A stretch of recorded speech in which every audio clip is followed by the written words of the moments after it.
What if I told you that 500 Zaozong, properly managed, can last forever, not by luck, not by hype, but by math discipline and a mindset most people never develop? Most people think $500 is either too little to retire on or too much to risk.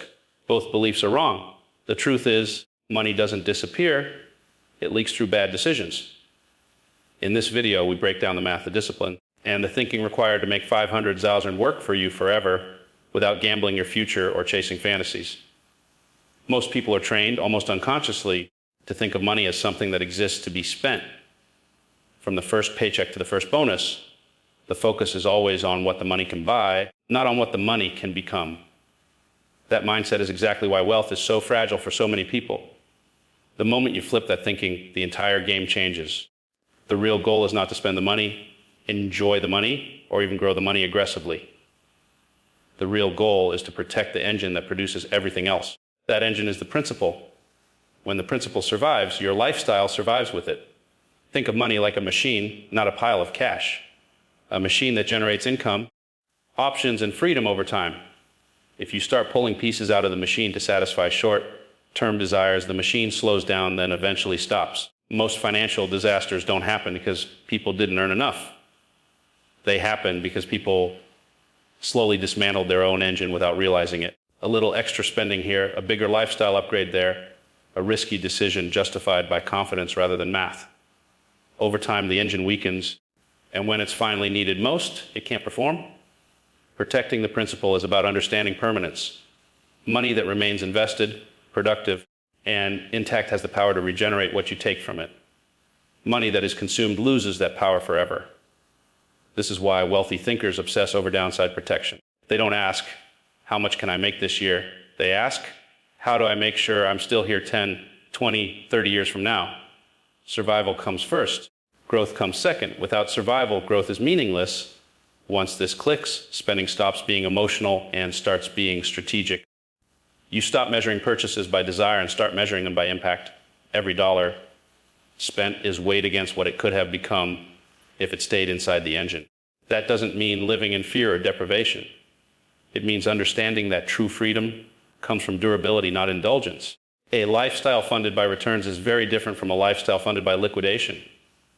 One can last indefinitely. The other has an expiration date, whether you acknowledge it or not. When the principle survives, time becomes your ally. Compounding begins to work quietly in the background, absorbing mistakes, smoothing volatility, and turning patience into power. You no longer need perfect decisions. You just need to avoid fatal ones. That's the advantage of a protected engine. It forgives small errors but punishes recklessness. The wealthy don't win by being smarter every day. They win by refusing to break the system that supports them. This understanding changes how you see risk, success, and even happiness. You stop chasing peaks and start building foundations. You stop asking how impressive your life looks and start asking how sustainable it is. And in that shift, something powerful happens. Money stops controlling you because you're no longer dependent on consuming it. Instead, it works for you quietly, relentlessly, year after year. Once you understand that the engine matters more than the spending, everything truly changes. Most people hear percentages and immediately tune out because numbers feel cold and abstract compared to dreams, fears, and desires. But wealth doesn't respond to emotion. It responds to math, whether you believe in it or not. The numbers keep working. At a conservative 7% annual return, 500,000 produces between 25,000 and the $35 a year. That isn't optimism and it isn't marketing. It's simple arithmetic. And once you truly accept that, money stops feeling mysterious and starts feeling manageable. The problem is that many people ignore this math because it doesn't excite them. It doesn't promise overnight riches or dramatic breakthroughs. Instead, it offers something far more valuable: reliability. A return in that range has been achieved across decades by disciplined investors who prioritize consistency over brilliance. It's not about predicting the future perfectly. It's about positioning yourself so that time and probability are working in your favor. When you respect the math, you stop chasing extremes and start building something that can actually last. This is where emotions usually sabotage progress. Fear pushes people to sit in cash earning nothing, slowly losing purchasing power to inflation. Greed pushes people to overreach, taking risks that look smart during good times and become catastrophic during bad ones. Both reactions ignore the numbers. A steady 5-7% doesn't feel impressive in a single year, but over time it becomes powerful because it compounds, regenerates, and creates income without destroying the principal. The math doesn't need excitement, it needs patience. When you understand this, income stops being something you must constantly earn through effort alone. Your capital begins to participate in the process. That $25,000 or $35,000 in a year can cover real expenses, reduce pressure, and give you flexibility in how you live and work. More importantly, it does so without requiring you to sell the engine that produces it. That distinction is everything.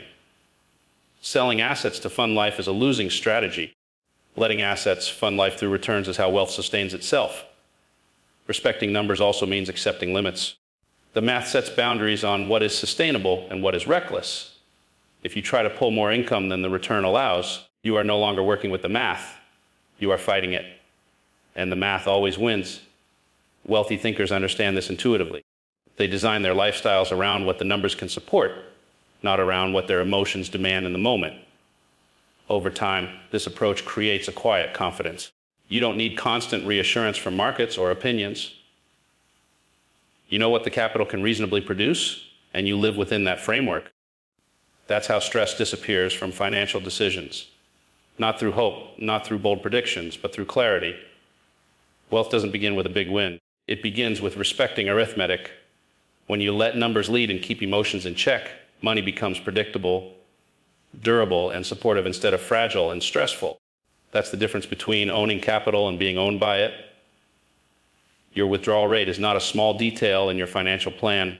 It is the central decision that quietly determines whether your money survives or slowly self-destructs. Most people focus on how much they have, not how they take from it. That mistake is costly. Money doesn't vanish all at once. It erodes through impatience. When you withdraw too much too early, you aren't just spending income, you're cutting into the future earning power of your capital. And once that power is reduced, the math begins to work against you. Early withdrawals are especially dangerous because they interrupt compounding at its most critical stage.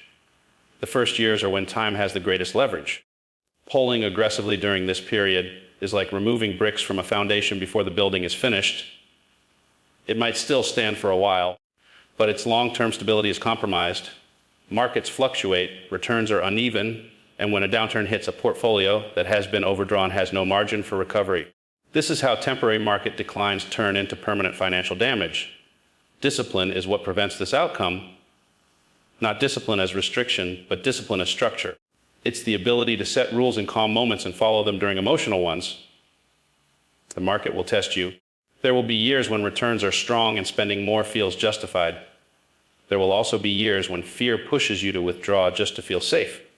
In both cases, discipline keeps you aligned with the math instead of your impulses. A sustainable withdrawal rate respects uncertainty. It assumes that not every year will be good, that inflation will rise and fall, and that markets will occasionally punish even patient investors. By taking less than the maximum possible, you create resilience. You give your capital room to absorb shocks and recover. This margin of safety is what allows money to last across decades, not just through favorable cycles. People often underestimate how powerful small differences in withdrawal rates can be. A few extra percentage points taken annually may seem harmless, but over time they dramatically increase the risk of depletion. The damage isn't linear, it accelerates. Once the principal shrinks, future returns shrink with it, forcing even higher withdrawals to maintain the same lifestyle. That downward spiral is rarely noticed until it's too late. Discipline keeps money alive because it protects the relationship between capital and time. It ensures that spending is a byproduct of growth, not a replacement for it. When withdrawals are controlled, compounding continues quietly, rebuilding what is taken and strengthening the base. This is how money becomes self-sustaining instead of fragile.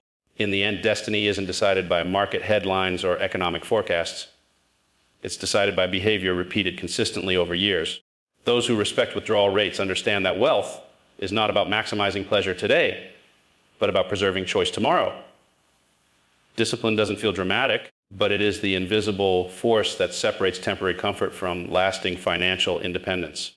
Inflation doesn't announce itself with panic or headlines that feel urgent on a daily basis. It works quietly, almost politely, reducing the value of money year after year while most people are focused elsewhere. That's why it's so dangerous. You don't feel the damage immediately, but over time it reshapes what your money can actually do for you. Prices rise, purchasing power falls, and cash that once felt safe slowly loses its strength. This is why inflation is often called the silent killer of wealth. Holding large amounts of cash may feel responsible, but in an inflationary world, it is often a guaranteed way to fall behind. Cash doesn't grow. It doesn't adapt. It doesn't defend itself. As costs rise, cash simply sits there, worth a little less every year. The danger isn't dramatic loss, it's gradual erosion. The kind that goes unnoticed until the gap between what you have and what you need becomes impossible to ignore. Safety that doesn't grow is an illusion.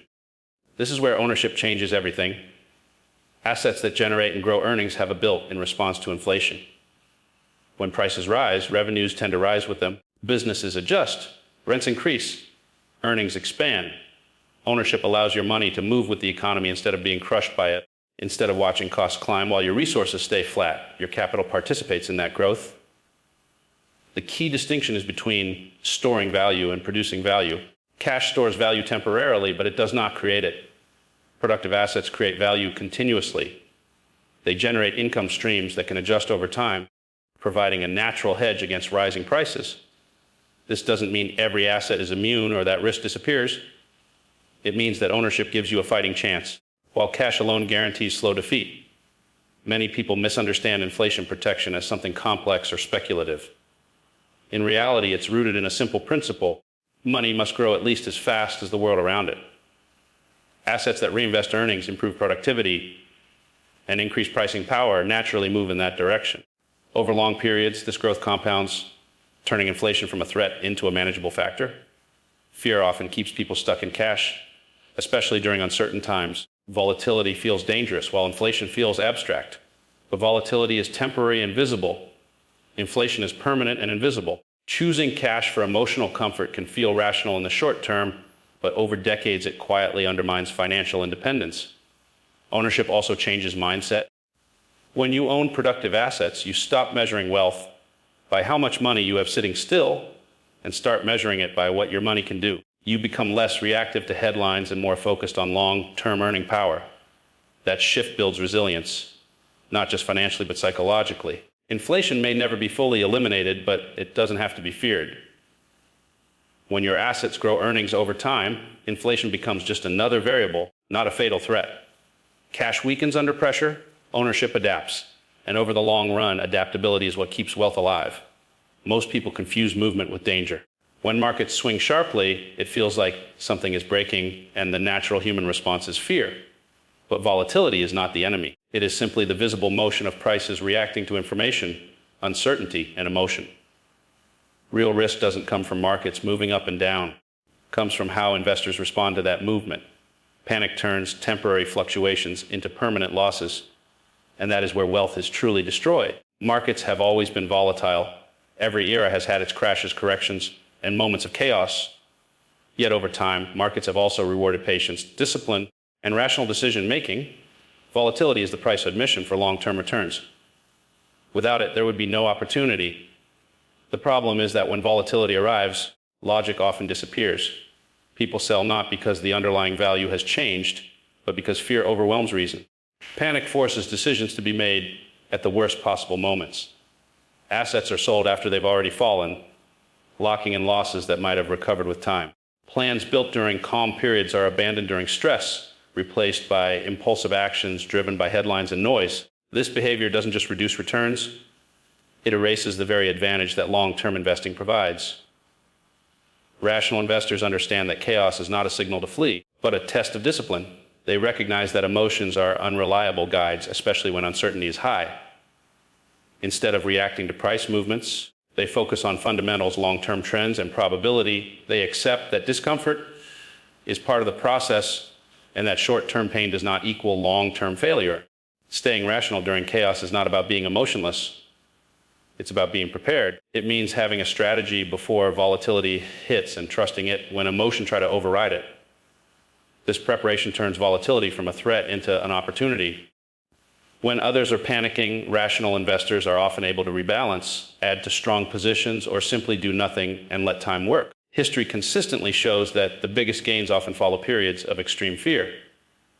Those who exit the market during chaos rarely re-enter at the right time. They wait for certainty, and by the time it arrives, much of the recovery has already occurred. The investor who stays invested, who resists the urge to react, ends up owning a larger share of the future. Emotional control compounds just like capital. Each time an investor resists panic, confidence grows. Decisions become steadier. The need to constantly monitor noise fades. Over time, this emotional discipline becomes a competitive advantage more powerful than intelligence or information. Many people believe that successful investing requires constant movement, constant decisions, and constant involvement. They equate activity with intelligence and action with control. In reality, this belief often does more harm than good. Wealth is not built through nonstop action, but through correct positioning followed by patience.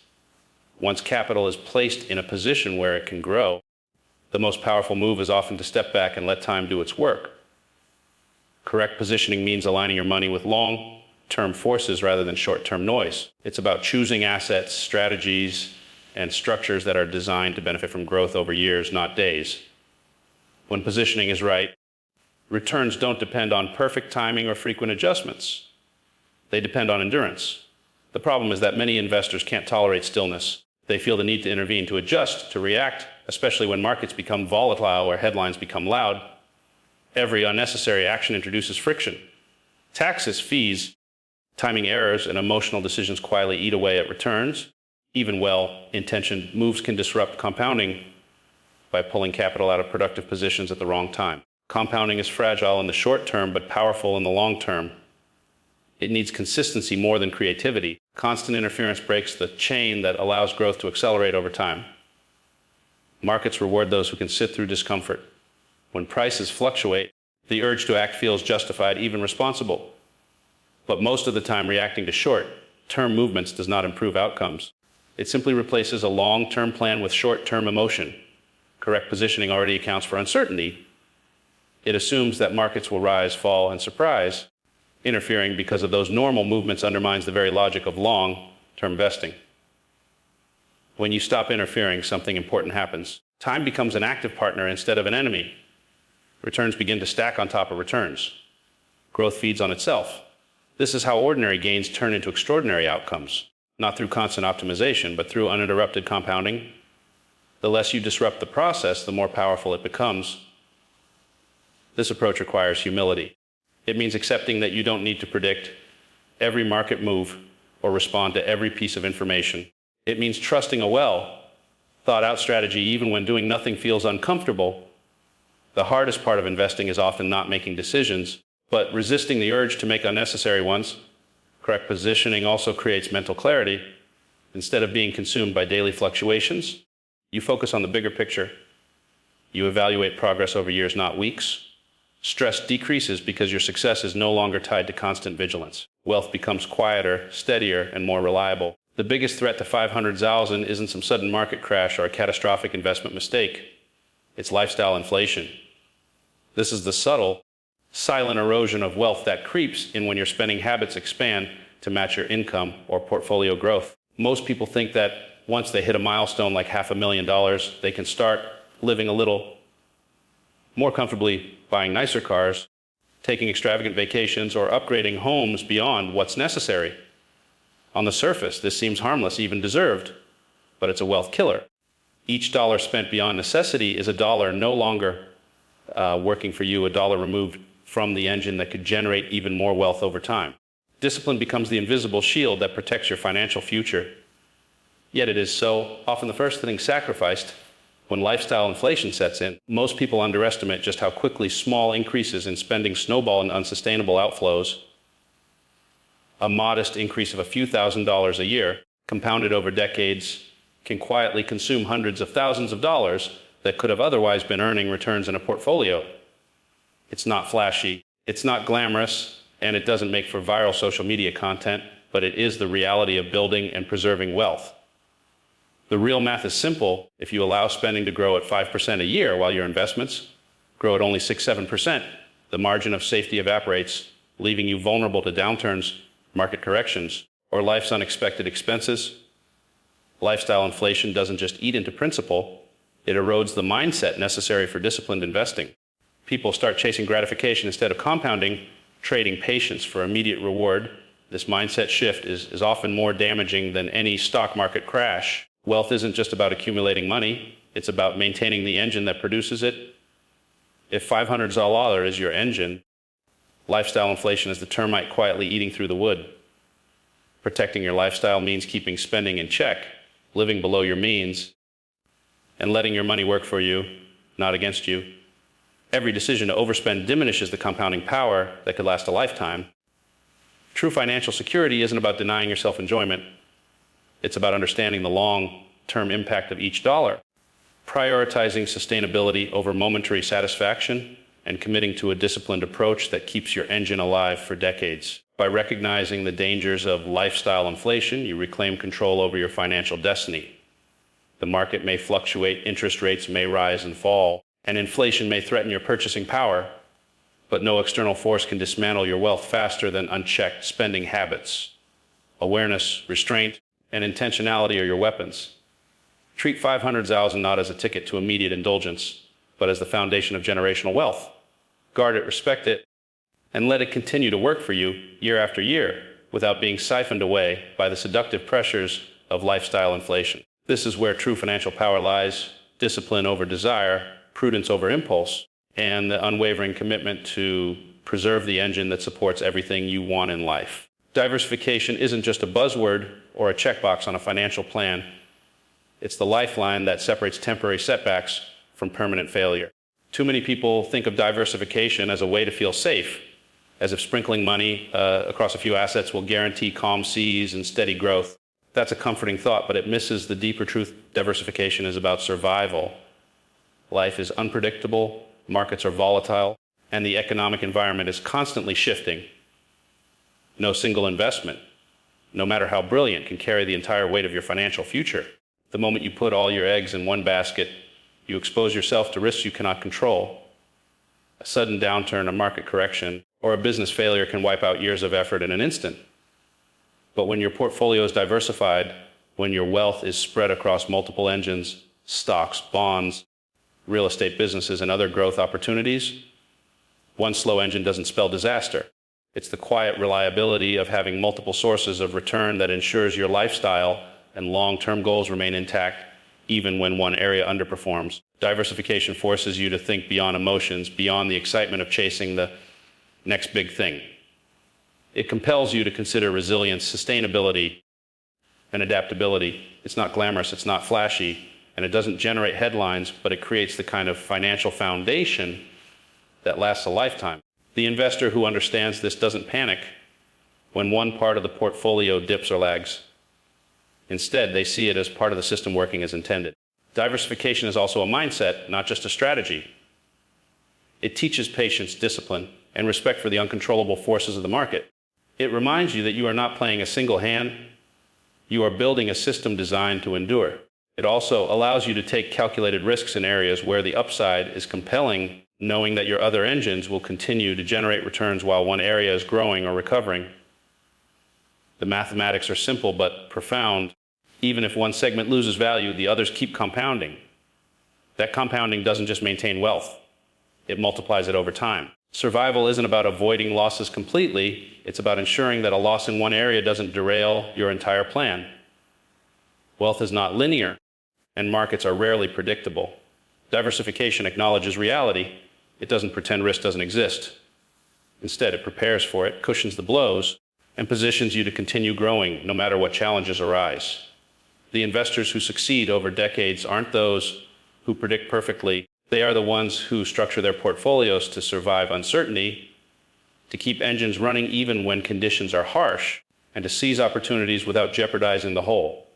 In the end, diversification is a strategy of resilience, a blueprint for enduring success, and the key principle that transforms 500,000 from a fragile sum into a sustainable engine of lifelong wealth.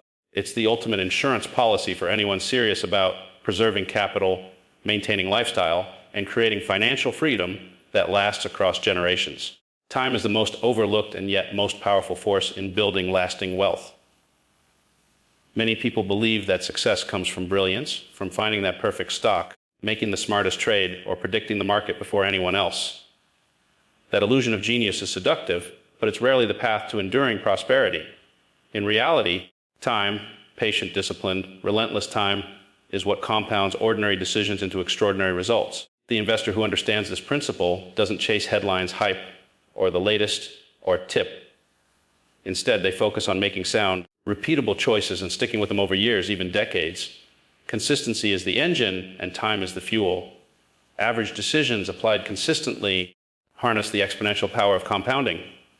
A modest return held over decades can outperform a high return gamble that fails even once. The market rewards patience far more than it rewards brilliance, yet human nature constantly fights against this principle. Ego, fear, and the desire for instant validation push people toward flashy moves, short-term gains, and speculative bets. They mistake activity for progress and brilliance for strategy, but no genius can overcome the force of time. The compounding effect doesn't require insight or foresight beyond basic arithmetic. It requires the discipline to stay the course, to resist the urge to react emotionally to every market fluctuation, and to trust in the power of patience. Time also teaches lessons that no amount of intellect can substitute. Through the years, you learn to respect risk, understand cycles, and refine judgment. The investor who survives and thrives isn't the one who wins occasionally, it's the one who lasts. They know that every small, correct decision accumulates into a mountain of wealth if applied steadily over time. Brilliance without time is fleeting. It may create headlines for a day, a week, or even a year, but it rarely builds sustainable results. Conversely, time multiplies even the simplest, most unremarkable choices into generational wealth. This is why strategies like living below your means, investing consistently, diversifying, and avoiding unnecessary risk outperform chasing the big score. The mathematics is simple, repeated, disciplined action plus time equals growth.